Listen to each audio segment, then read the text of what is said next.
Om Namo Bhagavate Vasudevaya.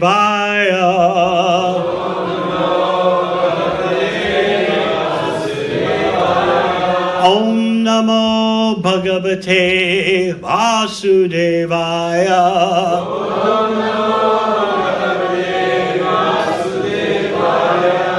Om Namo Bhagavate Vasudevaya.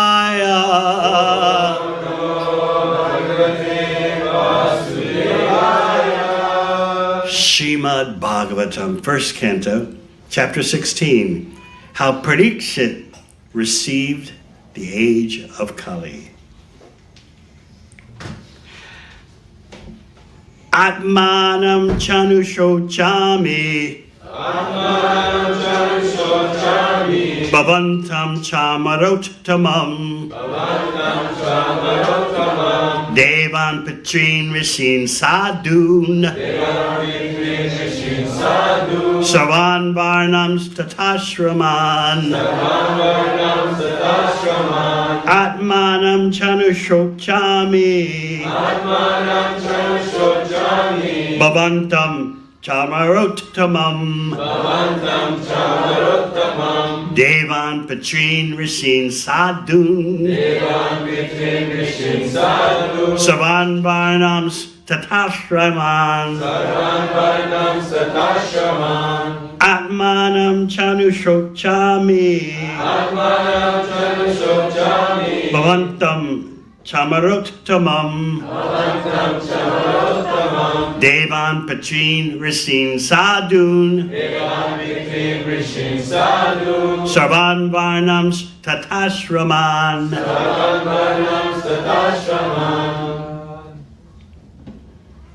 Atmanam chanushochami. Bhavantam chamarottamam.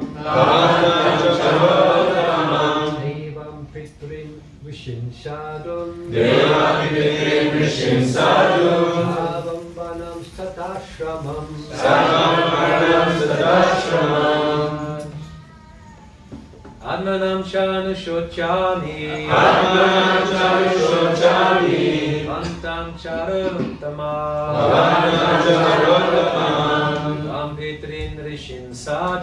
Devam Pitrin Rishin Sadhu. Sarvan Varnam Tatashraman.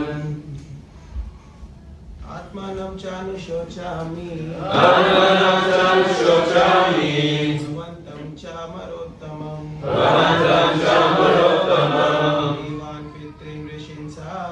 Devan Pitrin Rishin Sadhu. Sarvan Varnam Tatashraman. Vaishnavis. Atmanam chanushochami. Bhavatanam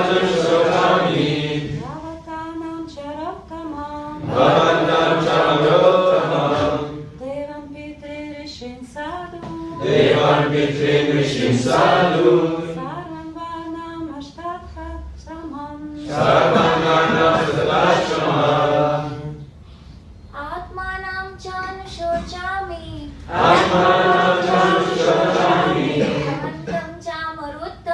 Bhavantam chamarottamam. Devan Pitrin Rishin Sadun. Sarvan Varnam Tatashramam. Atmanam, myself. Cha, also. Anushochami, lamenting. Bhavantam, yourself. Cha, as well as. Amara uttamam, the best among the demigods. Devan, about the demigods. Between, about the denizens of the Pichiloka planet. Rishin, about the sages. Sadun, about the devotees. Sarvan, all of them. Varnan, sections, Tata, as also, Ashraman, orders of human society. Translation. I am thinking about myself, and also, O best amongst the demigods, about you, as well as about all the demigods, sages, denizens of Pitriloka, devotees of the Lord, and all men obedient to the system of Varna and Ashrama in human society. Purport. To effect the perfection of human life, there is cooperation between men and demigods, sages, denizens of the Pitriloka, devotees of the Lord, and the scientific system of Varna and Ashrama orders of life. The distinction between human life and animal life therefore begins with the scientific system of Varna and Ashrama, guided by the experience of the sages in relation with the demigods, gradually rising to the summit of reestablishing our eternal relation with the Supreme Absolute Truth, the personality of Godhead, Lord Sri Krishna.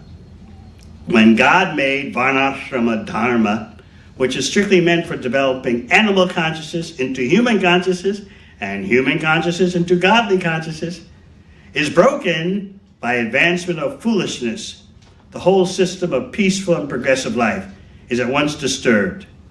In the age of Kali, the first attack of the venomous snake strikes against the God-made Varna-ashrama Dharma, and thus a person properly qualified as a Brahmana is called a Shudra, and a Sudra, by qualification, is passing as a Brahmana, all on false birthright claim. To become a Brahmana by a birthright claim is not at all bona fide, although it may be a fulfillment of one of the conditions.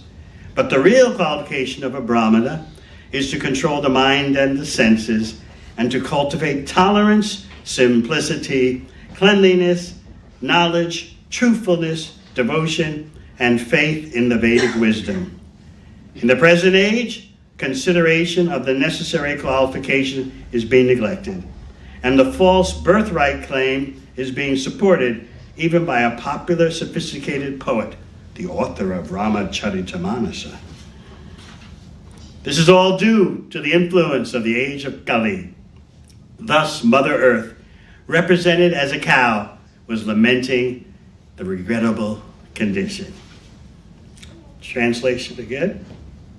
I am thinking about myself, and also, O best amongst the demigods, about you, as well as about all the demigods, sages, denizens of Pitriloka, devotees of the Lord, and all men obedient to the system of Varna and Ashrama in human society.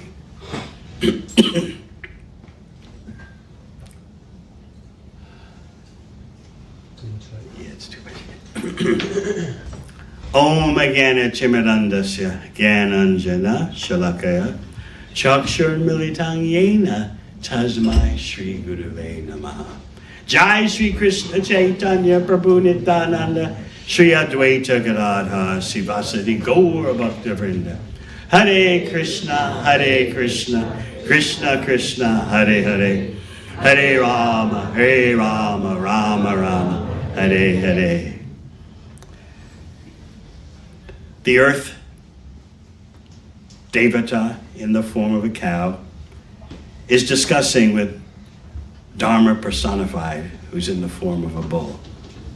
And as we said the other day, Pritchett Maharaj can see this with his mystic vision. He can see Dharma taking the form of a bull. He can see the earth deity taking the form of a cow. And he can also see Kali Yuga personified. So in this dialogue, in today's verse, we see how all living beings are networked much more than we can ever, that we can't perceive with our conditioned eyes. In today's abominable civilization, if you want to call it a civilization, we feel that I'm born, I have my destiny to fulfill myself in whatever way I want, and then I'll die, and what happens after that, who knows? But right now is what counts. Or at best 5 or 10 years from now. But as far as where I'm coming from my previous birth and where I'm going in my next birth, why worry about that? I owe it to myself to have a good time, to fulfill my career ambitions, make my business plans, be successful, and then let the universe go its way. What happens to me, happens to me.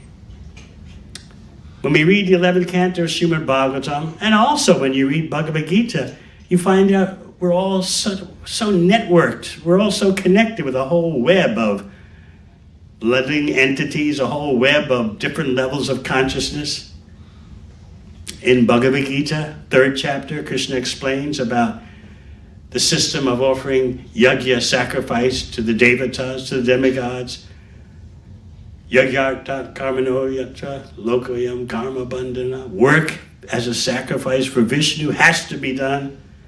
And Krishna explains that, yes, you must take into account the demigods, but all the demigods are Krishna's servants, his parts. And therefore, by serving Krishna, your obligations to the devatas for all that they're supplying, your obligations are fulfilled. But we don't feel that. We don't feel obligated to anyone. I'm me, and I'm obligated to do what I want. I'm obligated to act in whatever way I think is best for accomplishing my purposes. There's no overall plan in the universe. There's no overall purpose, no overall meaning. The universe just is, and I'm just what is. And what happens, happens. That's it.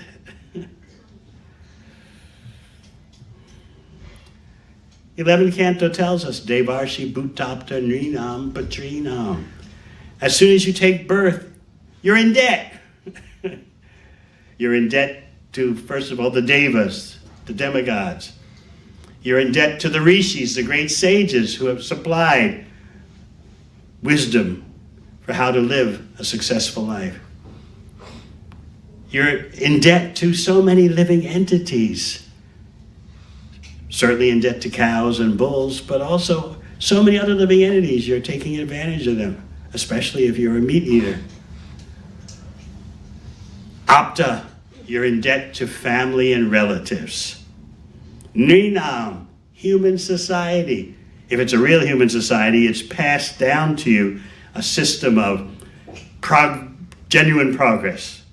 It's questionable whether we have a real human society today.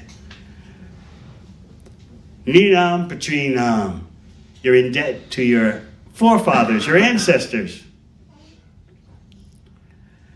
We think nothing of this, and therefore we can't be said to be living in a real human civilization. We can't even see our obligations, what to speak of feel obligated to them. We can't even see them. So what Bhumi in the form of a cow is explaining to Dharma in the form of a bull is that there's us, there are other demigods, there are sages, there are ancestors of Prithviloka, they're devotees of the Lord, and then they're all persons who are following the system of Varna-ashrama in human society. So we need to understand that without the social divisions and occupational divisions of Varna-ashrama Dharma, you don't have human life. Varna-ashrama Dharma is a material system, but it's Krishna's material system for how to live in the material world in a spiritually progressive way. So as Srila Prabhupada tells us in the purport, Varna-ashrama Dharma changes animal consciousness to human consciousness and human consciousness to godly consciousness in a gradual, progressive development. Our problem today is our life is so short. We don't have much time for gradual development. Our life is short and our mind is so agitated. That's the nature of the present day and age. the age of agitation, the age of accusation, the age of hypocrisy. Our consciousness is so inundated with agitation that we desperately need to call out to Krishna, chanting Hare Krishna. As we discussed the other day, Shukadeva Goswami says that's the only good thing about this present age of agitation, accusation, hypocrisy. The immediate and ultimate shelter is the Hare Krishna mantra, glorifying Krishna, kirtanadeva Krishnasya, mukta sangha param bhaje. By chanting Hare Krishna, you attain freedom from material existence, and most importantly, you attain shelter at the lotus feet of Krishna. So the more you understand that you don't live in a human society, the more everything becomes clear. Real human life means responsibility, obligation to a whole network and hierarchy of living entities. We have no idea of that. We just think, I'm me. The purpose of life is for me to fulfill myself, advance in my career, advance my business interests, take care of a few family members, and that's it. But that is not human life. One thing that blinds us so much is the emphasis in our so-called human society, the emphasis on economic growth. That has become the summum bonum, the Vishuddha Sattva, the unquestionable pure principle for everyone. We must have economic growth. Growthism. That's our fundamentalism, growthism. Whether you're rich, yes, let there be economic growth. Poor, yes, we agree, economic growth. This religion, that religion, yes, economic growth. Whether you are concerned about the growing inequality in wealth, yes, economic growth is the answer. Whether you're not concerned about the growing inequality of wealth, economic growth, yes, yes, yes. Everyone agrees. Everyone buys in. Everyone's worshiping at that altar. As I said, it's the summum bonum, the Vishuddha Sattva, the pure principle of goodness that everyone is attached to. And of course, politicians, they're always saying, keep us in power and we'll stimulate economic growth. So this is the nature of Kali Yuga. And that embracing, that universal embracing of economic growth as the number one priority provides an illusory consensus of togetherness. Yeah, we all agree on that. No matter what our religion is, no matter what our culture is, no matter what class we're in, wealthy, poor, in between, economic growth, yes. Meanwhile, the whole planet's being plundered and spoiled. But we won't give up that religion of economic growth, even though it's destroying us, destroying the planet. So this is the great tragedy of Kali Yuga. We're blind. We can't even see how what we're doing is leading to our own destruction. Just like the nuclear powers are not simply saber rattling their swords at each other. They're missile rattling, threatening each other. The leader of one country says, we're going to send long-range missiles to Ukraine, which can hit targets in Russia. The other side, the Russians say, we're going to send long-range missiles to our favorable countries in Europe and attack Western Europe. Mad persons talking like this. What if you may think this is a bluff, but what if tomorrow there's no more Great Britain? They're barking at each other like that.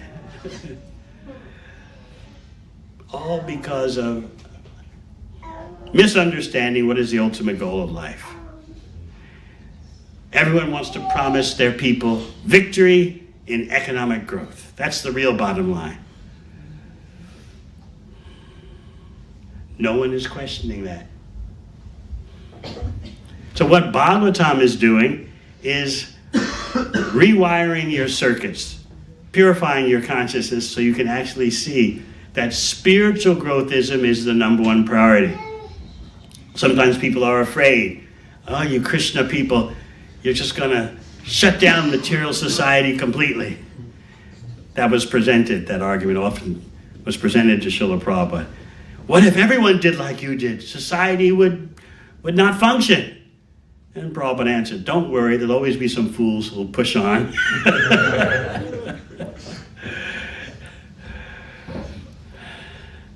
So here we are, with no feelings of indebtedness, no feelings of obligation, do whatever we want, under the name of trying to be happy. And in order to be happy, we must have economic growth. Whether we're rich or poor, we embrace that principle. No matter what religion, let there be economic growth. No matter what political party, let there be economic growth. The Tories say let there be economic growth this way. The Labour Party says let it be that way. No one questions economic growth. Everyone is a pure devotee of growthism.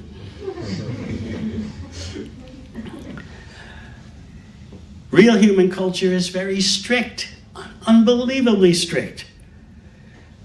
That's what Varna-ashrama Dharma is about. Everything is regulated, everything is ordered, there's classification for everything. Oh, it sounds unbelievable to us when we don't understand what is the real purpose of human life. I was reading the history in the 9th canto of Maharaj Yayati. As you may know, if you've read Srimad Bhagavatam, he got in hot water with his father-in-law because although he had a wife, he had diversified his portfolio. So, anyway, it wasn't illicit, but he had promised his father-in-law he wouldn't diversify with that particular lady. But anyway, it happened. As people say in this world, things happen. So, his father-in-law, a very powerful priest, Shukracharya, the infamous Shukracharya, cursed Yayati. You fooled around in a way that you promised not to. You broke your promise. So now I curse you to be prematurely old and invalid. Horrible. There you are in the prime of your life, and some powerful brahmana curses you that suddenly you're old and sick. What would you do?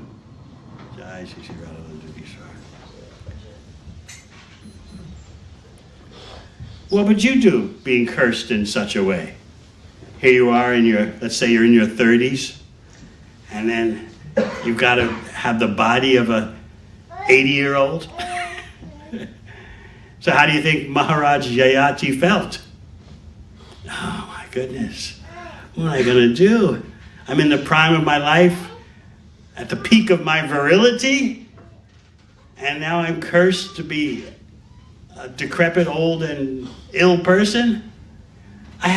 He said, I haven't fulfilled all my material desires. I got things to do with my body. I got sensations to enjoy with my body. And now I'm an old, broken down, sick body. I can't handle this. So he appealed to Shukracharya. Oh, please, I've got these desires. What am I going to do? I haven't acted out on all my desires. So Shukracharya thought, selfishly he thought, he's married to my daughter.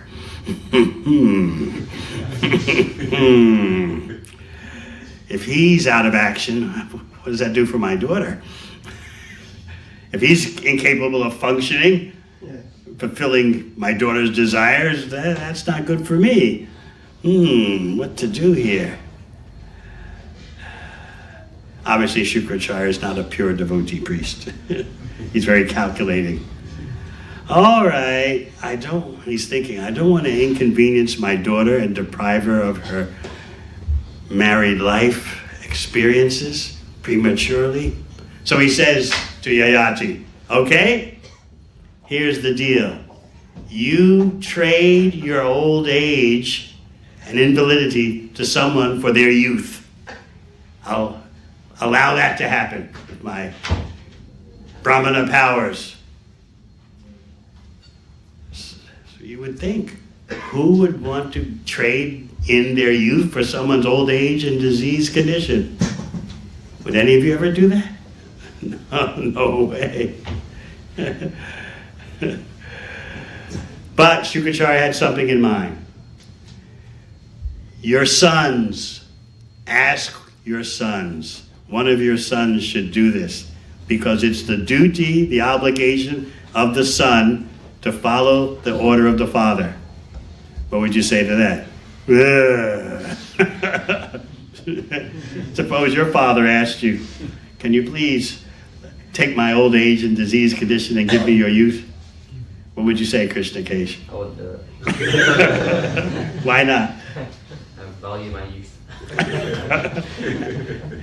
And that's exactly what 3 sons of Yayati told him. No way, we value our youth. We got things to do. Our youth is practically an eternal asset. How could we trade it in for old age and disease? Forget it.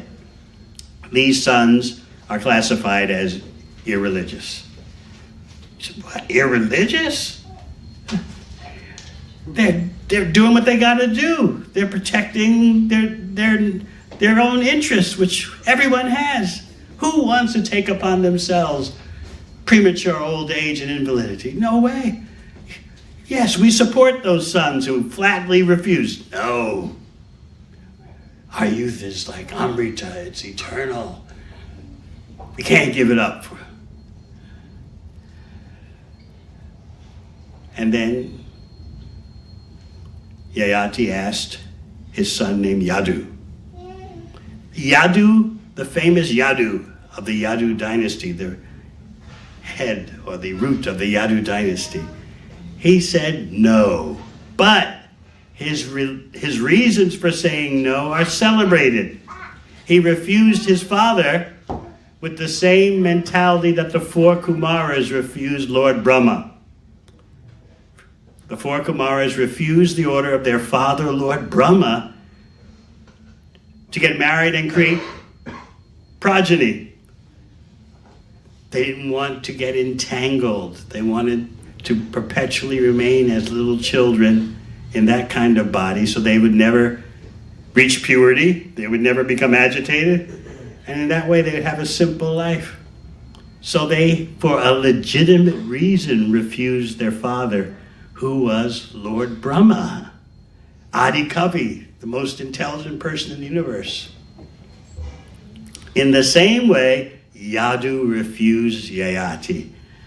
No. And this is something you have to think about. And keep in mind the circumstances we're living in today. Why did Yadu refuse? He said, generally, you first must enjoy your youth, and then later in life, you can give up your sense gratification and absorb yourself in the devotional service to the Lord. Generally, you have to do like that. So if I give away my youth now, I'm delaying my opportunity to get over my youth and become self-realized. So right now, I want to go through what I got to go through. That doesn't mean in a wild Kali Yuga way, by the way. It means according to Vedic Dharma, under regulation, under restriction. But we tend to hear this with our Kali Yuga mind, that, yeah, Yadu just wants to go wild for a while.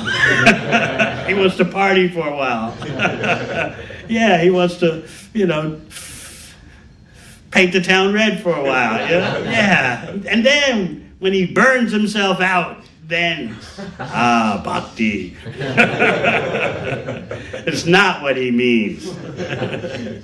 He means, first, according to the Vedic system of Varna-ashrama Dharma, regulated human behavior, regulated household life. I need to go through that first so that I can renounce. And I do want to renounce.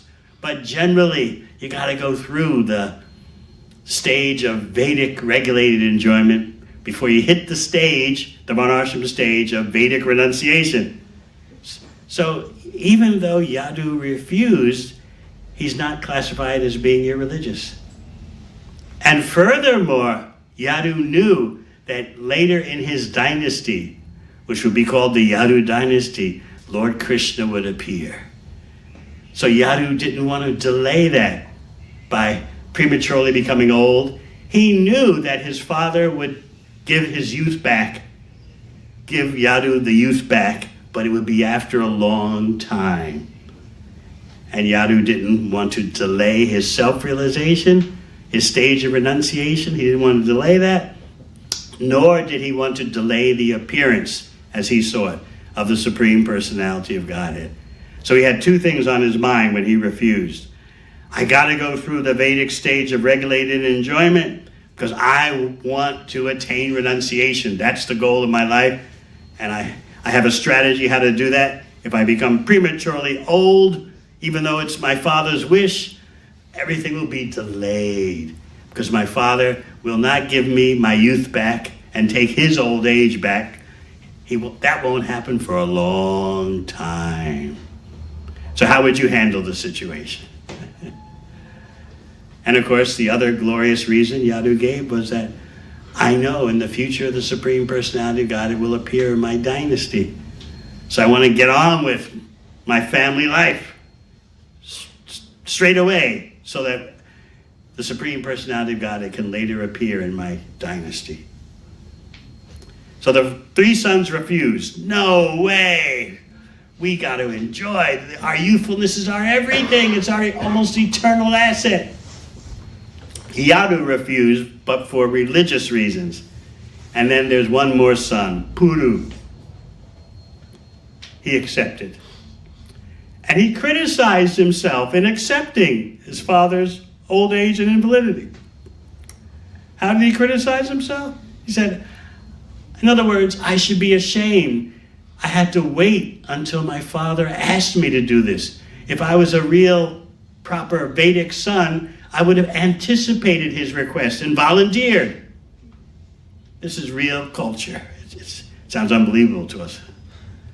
But Puru explained, the first-class son knows in advance, even before what his father orders. He knows what his father wants and he does it. The second-class son waits until the father requests something, and then the second-class son does it. The third-class son follows the father's request very irreverently, very regretfully. Yeah, all right, yeah, I got to do that, sure. He does it, but he's got an attitude about it. And of course, the fourth-class son doesn't care what the father says. I do what I want. I'm not doing what you say. So Puru criticized himself that he's saying, I should be first class. I should have known that my father would ask me for my youth even before he asked me, and I should have volunteered. Take my youth. So this is real culture. This is real human society. I was talking to some young men from Bart in Australia. They were studying for their master's degrees in IT and finance, of course. So they were 26, 27. So I asked them, so what are you going to do in the next couple of years? Because they were starting to practice chanting Hare Krishna, Bhakti. So I said, what are you going to do? Oh, they didn't bat an eye. We'll get married. I said, well, how are you going to get married? Well, how am I going to get married? You just marry whoever our father chooses. Now try saying that to someone who's grown up in the UK. You're going to marry whoever your father chooses. What? It sounds barbaric, uncivilized. I marry who I'm attracted to, at least for the moment. It may last, it may not last, that's not the point. The point is, who do you feel attracted to right now? How could you marry someone that your father and mother pick out? How abominable. How barbaric. First you gotta shop around. Try this, try that one, this one. That is civilization. So we have no idea what is real human life. Whereas these young men from Bharat, they've only been out of India for a couple of years, so they hadn't become totally brainwashed. Oh, well, I'm not worried about marriage. Whenever my father picks out someone, I marry. What's the big deal?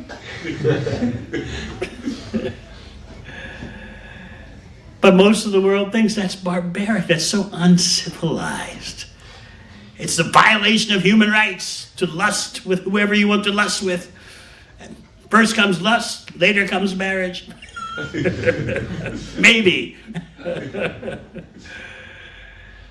So this history of Yayati shows us what is a real human culture.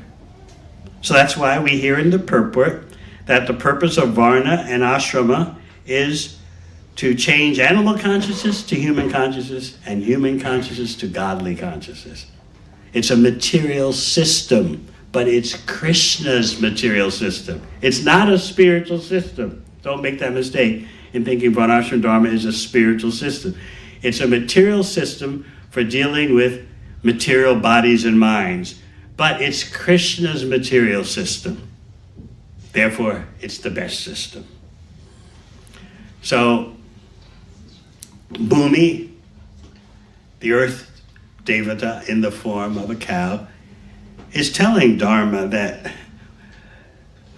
I'm thinking of the whole system. I'm thinking of the whole interlinked system. All living beings, animals, humans, ancestors, devatas, and everyone who follows the Varna-ashrama system. I see the whole package, and I'm concerned about that. What will be the future? What will be their well-being?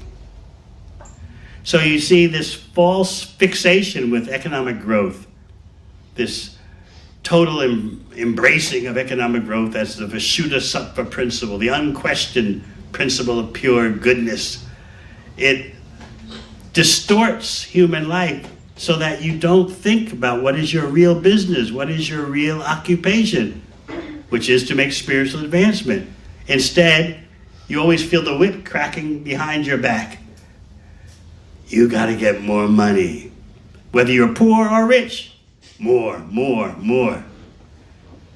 There's this notion that the more you have materially, the better your life is. There are some doubts about that now. That more doesn't automatically mean better. But people still, even though they're starting to doubt this principle, they can't withdraw from it. They can't extract themselves from it. It's too much of a habit. Gotta have more. When you get more, you're happier. Your life is better. Meanwhile, this quest for more, this growthism is destroying the planet and destroying human life. Psychologically, socially, politically. But people don't know what to do. They have no idea how to live together peacefully. They talk about world peace among nations, peace in society. No idea how to do it, in case you haven't noticed. But economic growth? Yes, Ki Jai. Lead us on. Yes, we surrender fully. They can't even see how embracing that principle is destroying their life. So we don't say no economic growth, but we say the number one growth you should be focusing on is your spiritual development. And then do whatever you have to do in order to maintain your body simply. But how can you live simply, and how can you ever know what is living simply when you're blinded by the mode of passion? I need more. Economic growth is the number one priority. And then you may have some religious beliefs on the side, that's nice, but we all surrender to economic growth. It's such a perverted vision of life. But no one is offering any alternative. Some people are questioning, but they have no alternative. How to point human beings in another direction. So that's why you're hearing about Varna-ashrama Dharma, and this is why Srila Prabhupada would mention it quite emphatically. We may not be able to understand how to apply it, but at least we should approve of the principle. Because it is Krishna's system, Krishna's material system.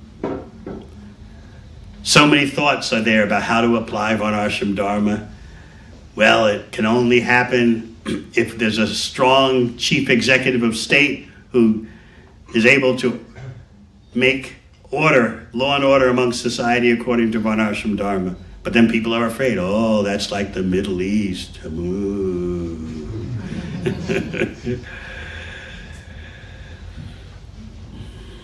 Others say, first you have to have land and cows, and then you can develop Varna-ashrama Dharma from that. So there's no universal solution to how to apply it, but at least we should understand it, that the principles are there and we should be thinking about them. If you stop thinking about them, stop dealing with the subject, you're not properly carrying out the parampara. Bhaktivinoda requested this of Bhaktisiddhanta Saraswati Thakur. Oh Saraswati, deal with Varna-ashrama Dharma. And Srila Prabhupada, he took that same mission. His last trip to London, that famous trip to London in 1977, where he was at the Bhaktivedanta Manor, he was intending to go to Gita Nagari. He said, I'm going to go there, sit down, deliberate on how to start Varna-ashrama Dharma. So on the one hand, it's baffling us how to apply this system, Krishna's system, in today's context. But we can't stop thinking about it, even though we don't have the answers how to execute it. At least we can think about it and deliberate on it and not reject it, because it is real human life. It changes animal consciousness, which is so universal these days. It changes animal consciousness into human consciousness, and human consciousness into godly consciousness. All right, any questions? Yes. Kesha Maharaj, thank you very much for your wonderful class. You mentioned about King Puru, giving explanation about the various classes of son in relation to the father. Yes. Could we say that the same explanation could be presented as well from the platform of disciple to the spiritual master? Yes, Prabhupada used it in that context also. But it would be nice that at least we have second-class disciples.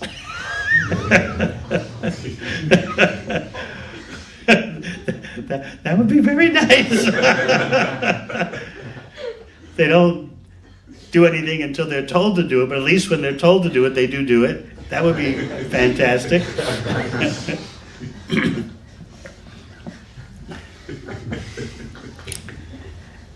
And of course, it would be glorious to have the first class.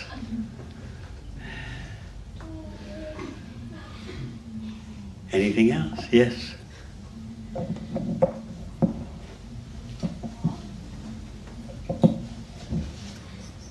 Maharaj, we see that in the this understanding of artificial renunciation can be there. So understanding where your position is. So we see in Chaitanya Charitamrita, we see different personalities having different ideas. Some will want to some want to renounce, and then Mahaprabhu says, no, you stay there, and whoever you meet, whoever you see, you tell them about Krishna. So how do we understand what is our actual position and make sure that we're not artificially renouncing and perhaps working with the conditioned nature that we may have. Bhakti, as I always explain, is a guidance culture. The more guidance you have, the more wealthy you are. So if we rely on guidance, then we can see what is best for us in a particular situation. We don't have to reinvent the wheel. So the first son, Yadu, was glorious because he's thinking, I don't want to delay my full engagement in devotional service. If I take my father's old age and disease now, that sets me back in my plan how to engage in Krishna's service. So again, it's not that he was presenting the argument that I got to burn myself out first. No, he's talking about following the Vedic system of responsible grihastha life, regulated grihastha life, with the idea that let me get that out of the way as quick as possible so I can fully focus on what I really want to do, which is renunciation. Sometimes we mix that with the theory that first you got to burn out the lower self and then your higher self automatically emerges. No, burnout means burned out.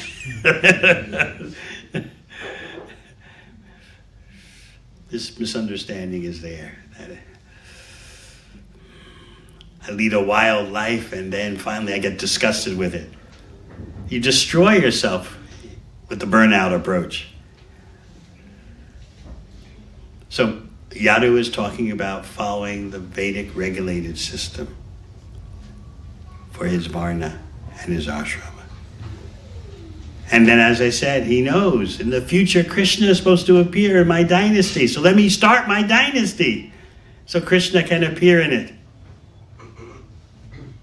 That's why Queen Kunti says in one of her prayers that some say, Krishna, you've appeared because of Yadu. Remember that prayer? Yes? Yes?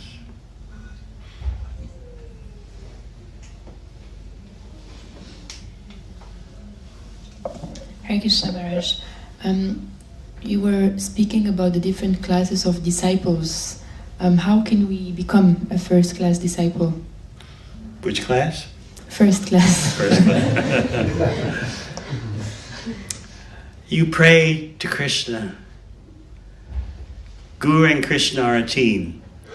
You pray to Krishna, please, how can I become a first-class disciple of my spiritual master? And then you pray to your spiritual master, how can I be a first-class devotee of Krishna?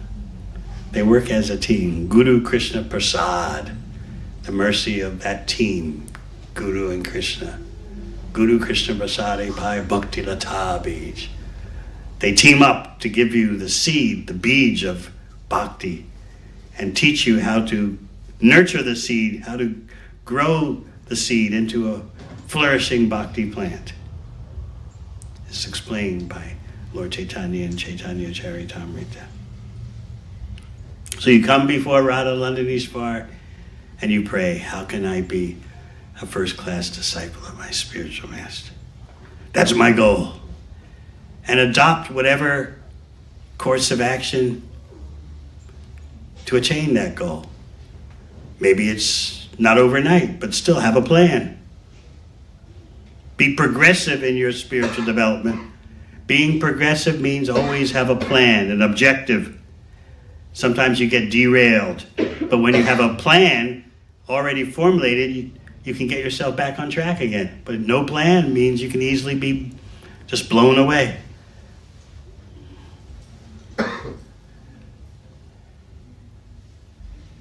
Yes. Gurudev, you were talking about the four Kumaras and how they... Microphone.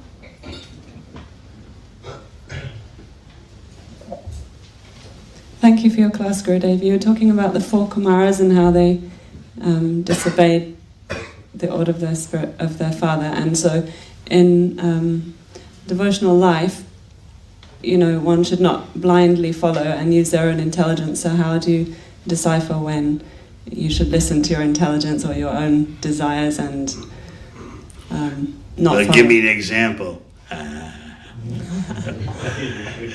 I thought you might put say it back that. on your lap.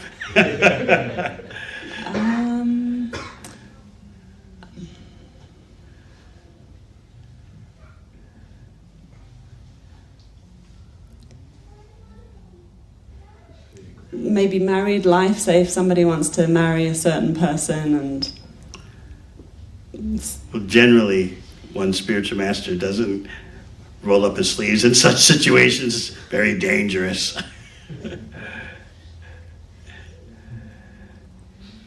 Generally, because this is not India, where you marry someone according to your father's instruction. People are conditioned in a different way in this part of the world. Say moving location, for example. These are intricacies of household life. Where to work, how many children to have. This is all the ecstasy of the grihastha.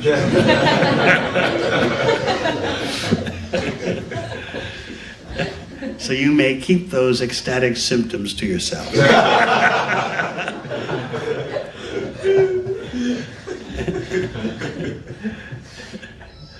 Anything else? Yes.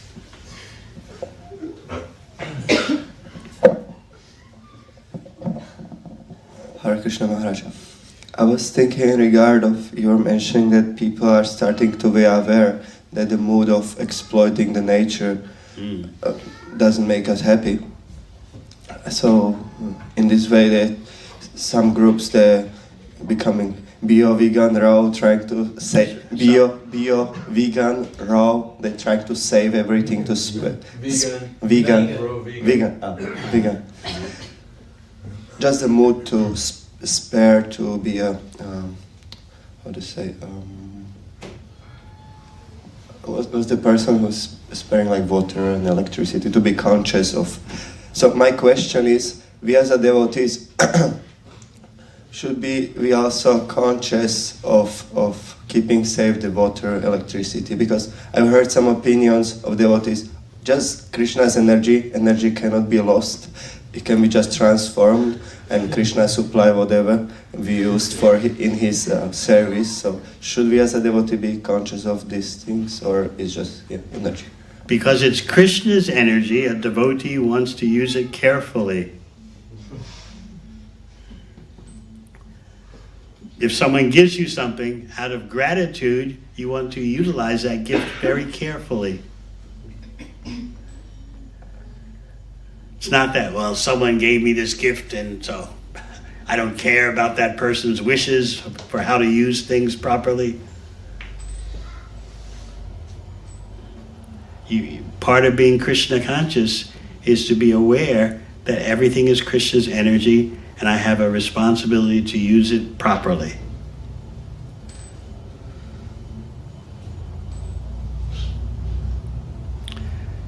So I think what you're talking about is people who are concerned with sustainability. Yes. If people see that we are wasting Krishna's energy, how will we look to anyone with intelligence? Oh, you Hare Krishnas, you talk about it, everything is Krishna's energy and you're squandering everything, misusing everything. Because we are conscious that all the energy is Krishna's, we should be even more careful than others who may have some atheistic understanding of sustainability. The universe provides this energy, we should be careful with it. No, we recognize that all the energy is coming from the Supreme Personality of Godhead, and part of gratitude is that we strive to use it carefully. At the same time, we know what the number one item is to be sustained. That is the proper use of our human body to become Krishna conscious. What's the use if you're so careful about what kind of light bulbs you have and whether the shoes you're wearing have any animal products in them whatsoever. You're so careful about that, but your spiritual life, you don't worry about. So now here, you can become a real sustainable person. But you have to have prioritization. Yes, we should be concerned. Do we have the best kind of light bulbs that conserve the most energy? We should be concerned with that. But it's not number one. Our number one concern is what to do with my human form of life. All right? I hope that's clear for you. It's a good point you've raised. Anything else? Yes?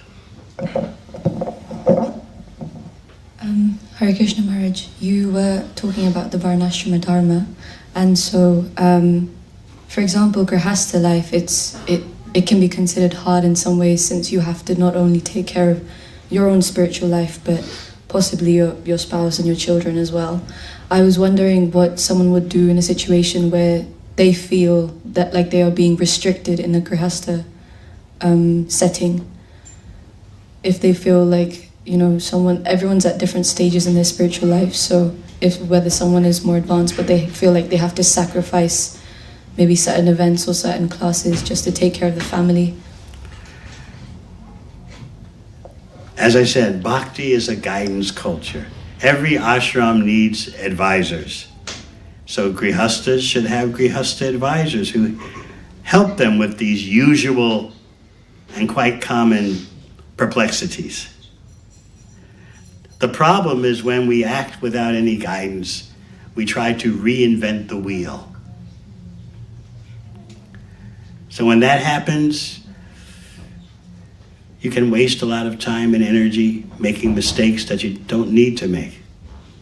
But items like you brought up, they can be resolved through expert advice from those who are veterans. Find someone who's been married for 20, 30 years successfully and take advice. How do we deal with these usual intricacies? I want to do this, he wants to do that. Because once the honeymoon phase wears off, then suddenly you realize, who is this other person?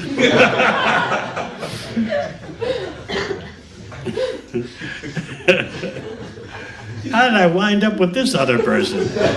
This other person's nowhere like me.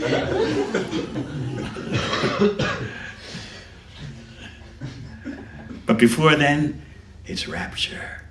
You know what rapture is? How you're just mentally absorbed in delights.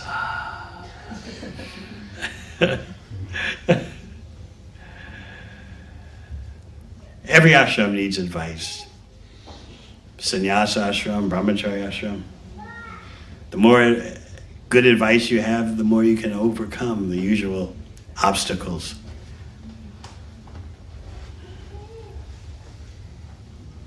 Many householders, senior householders that I discuss with, they've been married for 40, 50 years. They say the main problem is that householders think that no one's been through what I'm going through before. My situation's unique. No one's ever experienced this. No one's ever had these challenges. That's what they tell me. Such senior, illustrious householders. There's this notion that amongst newlyweds that, oh no, this challenge is brand new. No one's ever been through it before. No one really understands except me. Get some guidance from expert householders who've expertly executed that ashram.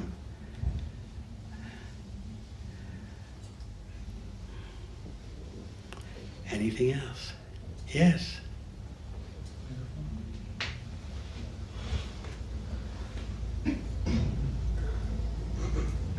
So for a lot of us that are going through brahmacharya training, and then those of us who are advancing to other ashrams, would we be considered following the principles of Varna-ashrama Dharma currently? Roughly, yes. But what Bhumi the cow is talking about is much more intricate than anything we could imagine today. Just like, no, I won't give that example, but the example of Yayati, it shows you the intricacies. He got cursed by his father-in-law, who was a powerful Brahmana priest. It's not that Yayati did anything illicit, but he just had promised his father-in-law that I won't have any other women except for your daughter. But he's a Kshatriya, he's allowed to have more than one. But he promised. That was the condition that his father-in-law laid down. But, things happened, and he didn't do anything illicit, but he just diversified in a way that he promised he wouldn't. And so Shukracharya cursed him. You are now an old man and you're sick. So suppose that happened to you. How old are you? 24. 24. Now suddenly you have the body of an 80-year-old. So Yayati's point was, I'm old, I'm cursed to be old and invalid, but I have all these youthful desires. Oh no, what to do? Now, one other point, since you asked. Yayati, with his son's youthfulness and vigor, what did he do? He says, I've enjoyed now Vedic regulated sense gratification for 1,000 years, and I'm still not satisfied. That was his realization. I utilized my son's youth and vigor to the max for 1,000 years. Obviously, it was another yuga. He said, still, after 1,000 years of that, I'm still not satisfied. So eventually he renounced. He gave his son back the youthfulness and became a transcendentalist, something he had in his heart all the time. But do you have 1,000 years? So that's the problem. We have very little time in this day and age. Our lives are agitated, our lives are short. So sometimes we say, well, let me gradually go through this and gradually go through that. But you can easily be dead tomorrow. So yes, we need the Vedic system. That would be the best thing for the humanity. At the same time, what are we going to do? The Vedic system is not here now. We need it, but it's not here now. Therefore, we have to very seriously chant Hare Krishna. Meanwhile, we still should think about how to apply Varna-ashrama Dharma because it's in our parampara. We haven't figured it out, but that doesn't mean we reject it. Who knows, Varna-ashrama Dharma, oh my God. How will people understand it?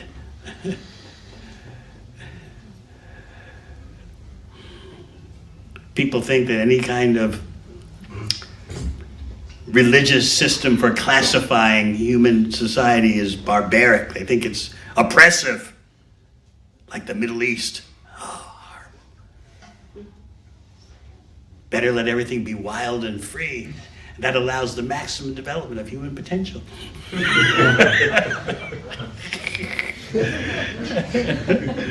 Burnout culture, ki jai. Burn yourself out and then you'll rise to a higher platform.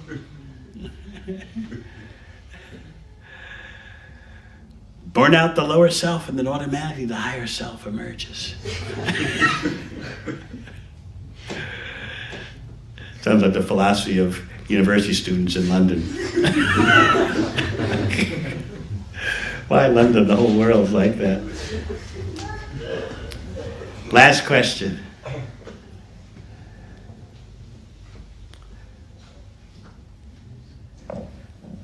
Hare Krishna Maharaj, thank you for the class. You mentioned different people have different ideas and principles for implementing Varna-ashram Dharma, like buying land and cows and so on. So I was wondering whether you had any practical ideas for implementing Varna-ashram Dharma in this day and age. Whatever works.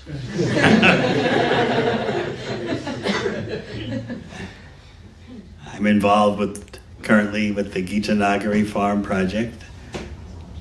It's like 400 acres or so and 90 cows. And that's where Prabhupada said he wanted to go, to think about how to establish Varna-ashram Dharma. He didn't lay down stipulations, do like this, do like that. He said, I want to go there and think about it. So at least we should follow in his footsteps and at least think about it. Because it is Krishna's system, although it's a material system. All right, so I thank you all for your kind association. Hare Krishna.